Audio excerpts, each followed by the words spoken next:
Shalom Aleichem. Mishnah Yomi is continuing in the 8th and final chapter of Yoma, all about Yom Kippur, and this final chapter is about the practical considerations of not eating and drinking, etc. on Yom Kippur. We've just been discussing eating. Now Mishnah Dalit starts at Tinokot, the children, meaning legal minors.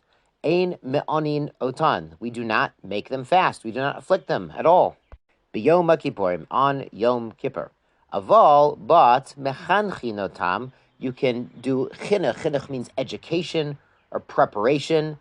Partner explains you're getting them used to the idea of fasting. Lifnei shana, lifnei shnatayim, 1 year or 2 years ahead of time. So, for instance, for a boy who's bar mitzvah at 13, so maybe from age 12, from age 11 already, depending, Barner says, on the koach of the child and the netiyah of the child, if he's used to eating, you can sort of prepare him, bishvil sheyeh regilim b'mitzvot. So he'll be used to doing the mitzvah. Now, when we prepare him, we don't mean you make him fast the whole day.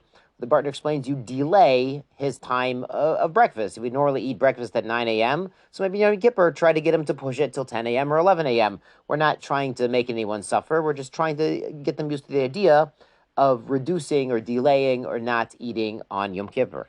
Something interesting about this concept of delaying a meal is this is actually a modern, lahavdil, this is a modern idea of something called intermittent fasting, of not fasting an entire day, but just fasting maybe half the day or just skipping one meal, maybe skipping breakfast, and the first meal of the day is lunch, or maybe skipping dinner, and then you have breakfast the next day, no problem. And this is actually not a new idea. This is in modern times, people are promoting this, but this is actually something that the Rambam talks about, is not eating your fill and not being in a rush to eat unless you really need it. I think it's brought down in one of these diet. There's a Jewish diet book. I think it's called the Life Transforming Diet or something like this, based on the Rambam. An idea of maybe you delay what you eat, so you don't end up overeating. So maybe not just for the children. Great. Let's go on the Mishnah. Hey, Ubara, a pregnant woman, Shehiricha, she smelled something very delicious, and now she has an incredible taiva, an incredible desire to have this food that she's smelled. So the Mishnah says, Machilinosa, we feed her this food, Ashed tashiv nafsha, until her soul returns, meaning until her self-control returns, until she gains composure, because her desire to have this food has been sated.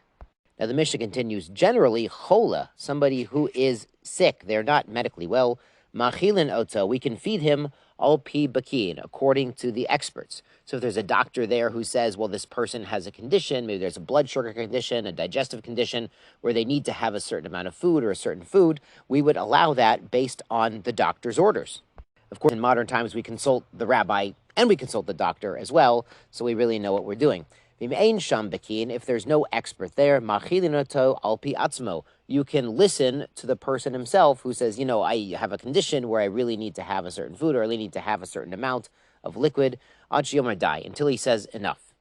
Now the Bartanura brings down from the Gemara is that we rely on experts, rely on the Bakian, on the doctors, when the person says, I think I'll be okay, I don't really know if I need to eat, I think I'll be okay, and if the doctor says, you should really eat something or drink something, then we'll listen to the doctor to override the chola himself. However, in a case where the chola himself says, I'm really sick, I really have a problem, I need to eat this, then that even overrides what the doctor says. That's what the Gemara explains based on this Mishnah. Again, we do not ever paskin based on the Mishnah. We don't ever paskin based on the Gemara. We consult our local halachic authorities about the practical ramifications and considerations of these shailas. So with that in mind, have a wonderful day and sei gesund.